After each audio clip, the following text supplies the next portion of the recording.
ये कहानी एंथनी नाम के एक ऐसे लड़के की है जिसकी माँ को उसका बेस्ट फ्रेंड पटा लेता है और उसकी खूब लेता है। जब एंथनी को इसका पता चलता है तो वो क्या करता है, आइए जानते हैं हमारे साथ। मूवी की स्टार्टिंग मार्क से होती है जो रोज की तरह जॉगिंग कर रहा था, लेकिन अचानक उसके सामने एक आदमी यमराज बन के आ जाता है और चाकू से उसका कत्ल कर देता है।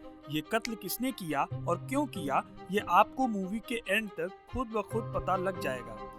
अब मूवी शिफ्ट होती है शैरोन की तरफ, जिसकी जिंदगी झंड पड़ी थी। एक तो उसके पति मार्क की मौत और अब उसकी अफेयर का खुलासा जो सरेआम हो चुका था, और बाकी बची खुची कसर उसके ठप पड़े बिजनेस ने कर दी थी। इन सब चीजों से उसकी इज्जत की धज्जियां उड़ चुकी थी, यहाँ तक कि उसका बेटा एंथनी भी उससे मतलब भर की ही बात करता था। सुबह होते ही शैरोन एंथनी को स्कूल के लिए उठाती है, मगर एंथनी जाने के बिल्कुल मूड में नहीं था। फिर भी वो चला जाता है। इसके बाद शैरोन से मिलने बार्न्स आता है। ये भाई साहब डिटेक्टिव होते हैं और मार्क की मर्डर मिस्ट्री भी यही सॉल्व कर रहे थे, मगर अभी तक इनके हाथ बाबा जी का ठुल्लू ही लगा था। बार्न्स शैरोन का बचपन का दोस्त है और उस पर खूब लाइन मारता था, लेकिन शैरोन उसे घास भी नहीं डालती थी। वहीं स्कूल में ब्रेंट नाम का एक लड़का एंथनी को काफी परेशान करता है। एंथनी की लेने की उसकी ये रोज की आदत थी, मगर आज कुछ अलग होने वाला था, क्योंकि वहाँ उसे डायलन नाम का एक लड़का जो बचा लेता है। इसी बीच वहाँ मेगन नाम की लड़की भी आ जाती है, जिसे एंथनी काफी लाइक करता था। डायलन एंथनी के काफी अरमान जान चुका था। वो उसे मेगन से मिलवाता है और फिर सीन शिफ्ट हो जाता है फुटबॉल मैच की तरफ, जहाँ ब्रेंट दोबारा एंथनी को बुली करता है, मगर इस बार कोच खुद उसको बाहर निकाल देते हैं। पूरे मैच में डायलन एंथनी की खास मदद करता है, जिससे वो मैच जीत भी जाते हैं। एंथनी जब डायलन से इस एहसान का कारण पूछता है तो उसे बताता है कि एंथनी के डैड की तरह उसके भी डैड इस दुनिया में नहीं है और पिता ना होने का दर्द वो अच्छे से समझ सकता है। यहीं से एंथनी और डायलन की दोस्ती और गहरी हो जाती है। एंथनी डायलन को अपने घर ले जाता है और अपनी मॉम को उससे इंट्रोड्यूस भी कराता है। साथ ही वो शैरोन को बताता है कि उसने घर पर एक पार्टी रखी है, जिसे सुनकर शैरोन को काफी अच्छा लगता है। रात में पार्टी में डायलन भी शिरकत करता है, जहां वॉशरूम ढूंढते ढूंढते वह गलती से शैरोन के रूम में चला जाता है, जहां दोनों काफी बातें करते हैं। थोड़े दिनों बाद शैरोन अपनी एक प्रॉपर्टी बेच रही होती है, क्योंकि यहाँ उसे मार्क की काफी याद आती है। इस प्रॉपर्टी को डायलन के अंकल खरीदना चाहते थे, इसीलिए डायलन एक बार प्रॉपर्टी देखने आता है। अब धीरे धीरे फुटबॉल में एंथनी काफी बेहतर हो चुका था। वो ब्रेंट से अच्छा खेलने लगा था। इस बात से जलकर ब्रेंट एंथनी के कपड़े टॉयलेट में फेंकने जाता है, मगर वहाँ डायलन आ जाता है और वो उसे तगड़ा ट्रेलर देता है। वहीं घर पर शैरोन के एक्स के लेटर्स आने का सिलसिला खत्म ही नहीं हो रहा था। आज भी उसे एक लेटर मिला, मगर वो पहले के मुकाबले थोड़ा खास था। शैरोन को इन लेटर्स के बारे में कुछ भी नहीं पता चल रहा था, और ये लेटर्स वो बार्न्स को दे भी नहीं सकती थी, वरना वो उसके चक्कर के बारे में जान जाएगा और फिर उसके आगे लार टपकाना बंद कर देगा।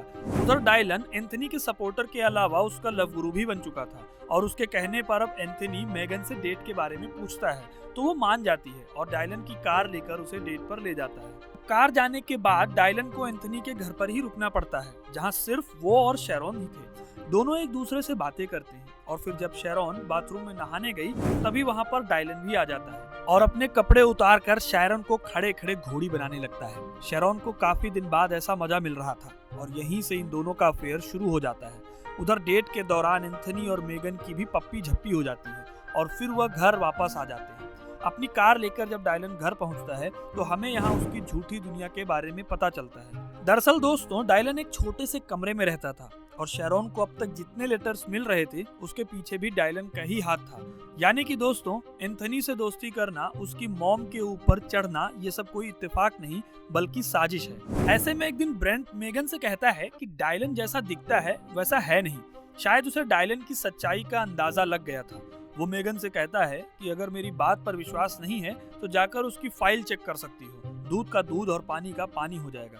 दरअसल मेगन की माँ उसी स्कूल में काम करती थी, वो चाहे तो उसकी फाइल ऑफिस से निकलवा सकती थी। तभी ब्रेंट को डायलन मिल जाता है और वो उससे कहता है कि उसे उसकी सच्चाई का पता चल चुका है। यह सुनकर डायलन के होश उड़ जाते हैं और वो उसे मजा चखाने के लिए प्लान बनाता है। डायलन सीधे एंथनी के पास जाकर उसे एक झूठ बोलने को कहता है और फिर अपने हाथ को चाकू से काटकर इसका इल्जाम ब्रेंट के माथे पर थोप देता है। मामला संगीन था, तो इसीलिए यह बात डायरेक्ट प्रिंसिपल तक जाती है और डिटेक्टिव बार्न्स को भी इसकी पड़ताल के लिए बुला लिया जाता है। यहाँ डायलन बताता है कि ब्रेंट ने ही उसे चाकू से मारा और वह इस चाकू से एंथनी को भी डराया करता था। और तो और एंथनी भी उसके झूठ में हामी भर देता है और ब्रेंट को कुछ ही मिनटों में स्कूल से लात मारकर निकाल दिया जाता है। अब डायलन के रास्ते का कांटा हट चुका था। कुछ दिनों बाद डायलन शेरॉन को उस प्रॉपर्टी को दोबारा देखने की बात कहता है और दोनों वहां से चले जाते हैं। मगर यहाँ तो डायलन कुछ और देखने के इरादे से आया था और प्रॉपर्टी में पहुंचते ही शेरॉन डायलन को किस करने लगती है और फिर दोनों में वही घपाघप शुरू हो जाती है। ऐसे में उनकी कोई वीडियो रिकॉर्डिंग कर लेता है और ये कोई और नहीं बल्कि मेगन थी और वो सुबह एंथनी को उसकी मॉम की ये करतूत दिखाती है। एंथनी शॉक्ड रह जाता है कि आखिर उसका खुद का दोस्त उसके पीठ पर खंजर क्यों भौंक रहा है। दरअसल दोस्तों, मेगन को डायलन की सच्चाई का पता चल चुका था और वो एंथनी को बताती है कि उसकी पढ़ाई तो 3 साल पहले ही पूरी हो चुकी थी। यहाँ तक कि उसने ही उसे उस प्रॉपर्टी पर बुलाया था, लेकिन वहां पहुंचने पर तो वह तुम्हारी मॉम के साथ लगा हुआ था। मगर एंथनी उसकी किसी भी बात का जवाब दिए बिना वहां से चला जाता। अब डायलन मेगन से मिलकर उसके फोन से वह वीडियो अपने फोन पर लेता है और फिर उसे लीक कर देता है। जंगल में लगी आग की तरह यह वीडियो शैरन तक भी पहुंचती है। शैरन के तो हाथ पैर फूलने लगते हैं। इसी बीच वहां बार्न्स पहुंचता है और वो शैरन को बताता है कि उसे मार्क के केस से निकाल दिया गया है। ये सब सुनकर पहले से परेशान शैरन बार्न्स को उस वीडियो के बारे में बता देती है और फिर सारे लेटर्स भी दिखा देती है। इतनी बड़ी बात बार्न्स से छुपा कर रखने के चलते बार्न्स को शैरॉन पर काफी गुस्सा आता है और वो वहां से चला जाता है। रात में मेगन एंथनी को डायलन के घर का पता देती है और वहां उसे बुलाती है। एंथनी के वहां जाने पर उसे कोई नहीं दिखाई देता और तभी डायलन पीछे से आकर एंथनी पर हमला कर देता है। हमें मालूम पड़ता है कि दरअसल डायलन ने ही मेगन के फोन से एंथनी को बुलाया था। फिर हम देखते हैं कि मेगन शैरॉन को मैसेज करके बताती है कि आज रात एंथनी उसी के साथ रहेगा। वहीं शैरॉन के उसके एक्स का मैसेज भी आता है जो उसे कहीं मिलने के लिए बुलाता है। मगर इस बार शैरॉन वहां जाने से पहले बार्न्स को भी बता देती है। जब शैरॉन वहां पहुंचती है तो उसे वहां कोई और नहीं बल्कि डायलन मिलता है और तभी हमें पता चलता है कि डायलन कोई और नहीं बल्कि शैरॉन के एक्स का बेटा है, जिसके फादर ने शैरॉन के चलते सुसाइड कर लिया था। बस पुरानी पिक्चरों के विलन की तरह डायलन उससे बदला लेने जा रहा था और उसके हस्बैंड मार्क को भी उसी ने मारा था।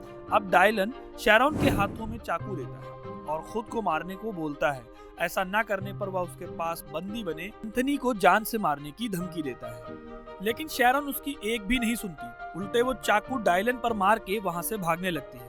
तभी वहां बार्न्स भी पहुंच जाता है, मगर तब तक डायलन वहां से जा चुका था। अब दोनों मिलकर एंथनी को ढूंढने निकलते हैं, जहां एंथनी और मेगन पास के किसी जंगल के पेड़ के नीचे बंधे हुए थे। दोनों किसी तरह खुद को छुड़ाने में कामयाब होते हैं। ऐसे में उसी जंगल में बार्न्स और शैरॉन भी पहुंच जाते हैं, मगर तभी डायलन वहां आकर बार्न्स पर पीछे से हमला कर देता है, जिससे वह बेहोश हो जाता है और डायलन उसकी गन लेकर शैरॉन के पीछे लग जाता है। डायलन शैरॉन को गोली मारने वाला ही होता है कि पीछे से मेगन आकर उस पर हमला कर देती है और फिर शैरॉन मार मार कर डायलन को बेहोश कर देती है। शैरॉन डायलन को जान से मारने ही जा रही थी कि तभी एंथनी उसे रोक देता है और फिर मूवी कुछ साल बाद शिफ्ट हो जाती है, जहां शैरॉन अब अपने सच्चे प्यार को समझ चुकी थी और वो बार्न्स को डेट कर रही है। वहीं एंथनी भी शैरॉन की पिछली सारी गलतियों के लिए उसे माफ कर देता है और इस हैप्पी एंडिंग के साथ पिक्चर भी यहीं पर खत्म हो जाती है। तो दोस्तों, आज के लिए बस इतना ही। अगर वीडियो आपको पसंद आई हो तो इसे लाइक और शेयर करें और जाते जाते हमारे चैनल को सब्सक्राइब करना बिल्कुल ना भूलें। धन्यवाद।